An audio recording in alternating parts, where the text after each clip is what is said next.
There's a feeling in Thailand that's kind of hard to explain, but it just feels dreamy half the time.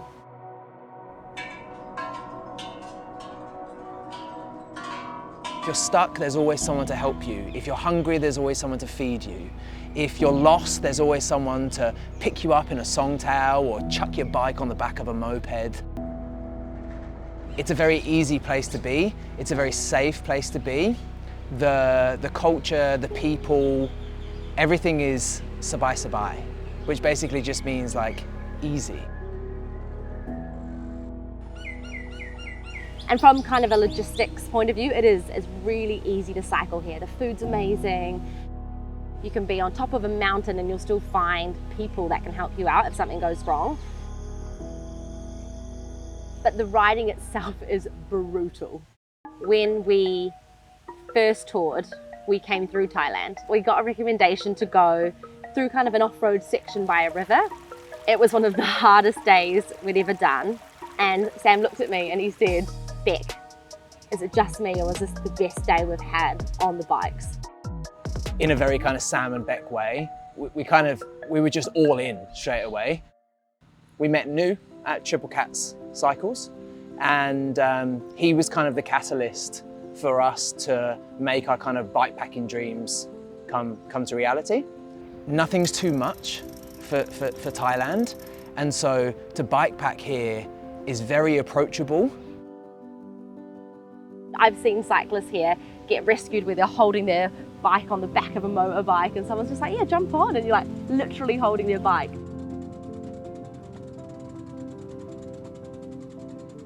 The hills are short, but they're steep. Physically, you're at the bottom of the mountain and you're getting to the top of the mountain as quickly as possible.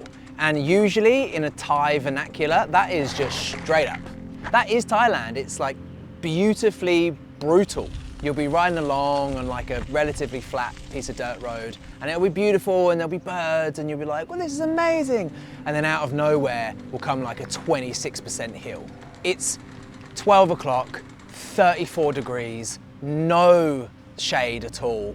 And you literally feel like your skin is melting beneath your shirt. And so it's a polarizing experience. You know, you have to be quite fit to be able to get up some of these mountains. But the rewards are plenty.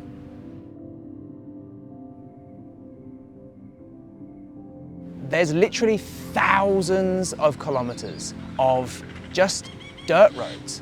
There's like rainforest encroaching into your pathway. There's multiple river crossings. And then after a while, that'll change and give way to these kind of like sloppy buffalo trails. And then it'll open back up and you're in like a banana plantation with these massive banana trees just towering above you.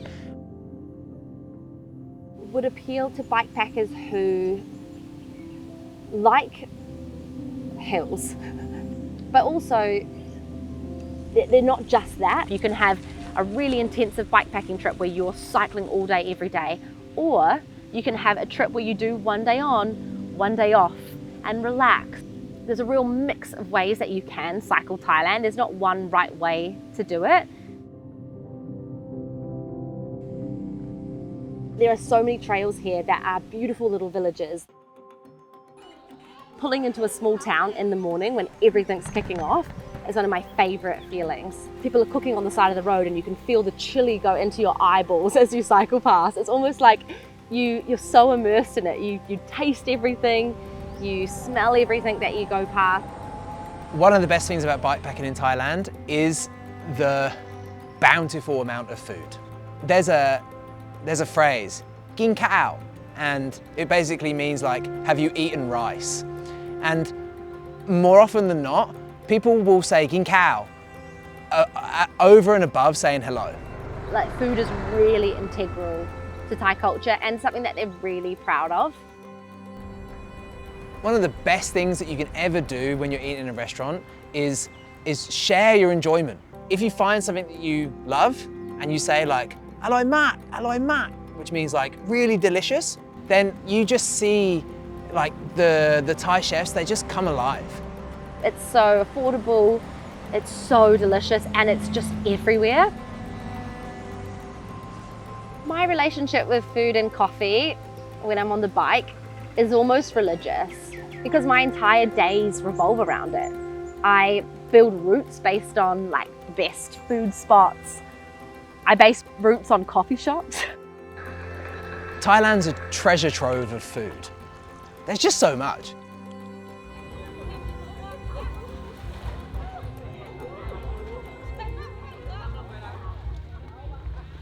Riding a bike is like moving meditation.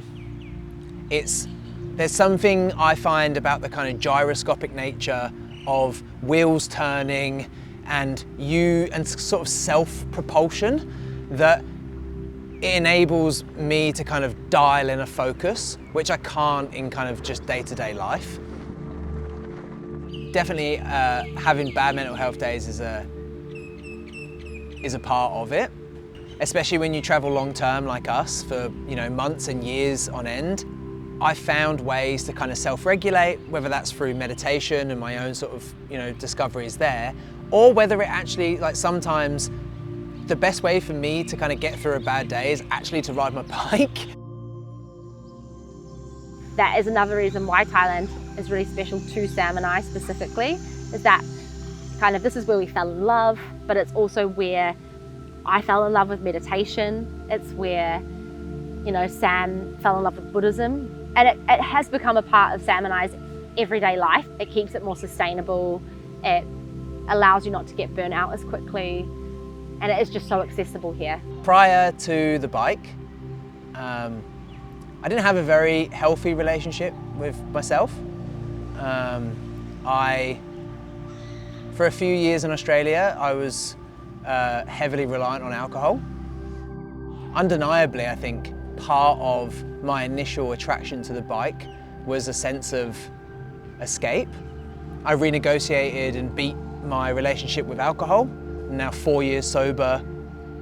Through the majority of my life, I'd spent so much time trying to be successful that actually I lost sight of any sense of adventure. The journey of self became as important as the journey of the bike. I no longer feel like I'm reaching for this kind of like new sense of adventure and all the things that I kind of have missed out on. Really what I want to do now is inspire more people to go on more adventures. I guess it's pushed me to do things I never thought I was actually capable of. And part of that is Sam pushing me too, not just bikepacking, but yeah, I've achieved things that I literally never thought was possible. I guess I had more limits on what I thought my body was capable of physically. There's a massive drinking culture in Australia and New Zealand. There's a massive, going out culture. There's a massive spending culture. And when you shift to living on the bike, you can only carry what you have on your bike. So you have to let go of some of those more materialistic ideas, and that's quite freeing too, mentally. And then financially, because you're not spending all that excess money, again, that's freeing for your mental health. I'm just more relaxed now. There's less pressure, less stress. As much as you get decision fatigue doing what we're doing now, actually being around in a work environment, in an office all day, every day, those sorts of things impacted my mental health more than the stresses we have on the road. I think by far and away, the most common question that we get is how do you afford to do what you do? How do you live on the road? And a lot of people just think that like we come from this kind of the bank of mum and dad type background, but that couldn't be further from the truth. The bike is self-expression, it's our creativity, it's the way that we understand the world. And so, yeah, just been very fortunate enough to turn that into work now. We earn just enough to be able to fuel the next chapter of our journey. But that's enough for us. For Sam and I, we've found that using your brain and having projects to work on and having an outlet to do work actually makes the cycling better and vice versa. And it's this really nice balance between using your body and using your brain. It's actually something that we do for our mental health, not just for our financial health. But yeah, I would say to people that think that they can't do this, like start with your first trip. Oh my God. My first trip, my first tour, I was very unprepared. I was like, this is easy. I have ridden a bike before. This is chill. And it was not. She hadn't ridden a bike since she was like maybe 10 years old. And I thought it'd be a really good idea on her first day in a brand new country in like 35-degree heat and 100% humidity to just like casually make her ride 95K. Didn't end well. Didn't end well at all. I had a tally on a notebook and it was called, it's called Bec's Meltdowns. 27 or 28 explosions in the first month. It was absolutely brutal. I would cycle all day, literally get to our nani, our little guest house, and I would fall asleep on the bed, fully clothed. She would be out 3:30 p.m. She would fall asleep and she would wake up at 5 a.m. the next day. Okay, where are we riding to today? And we're doing it again. When we first started traveling by bike, we traded rent for a tent. Really what we're trying to do is live for right now, share what we experience, and also just enjoy what traveling by bike brings us.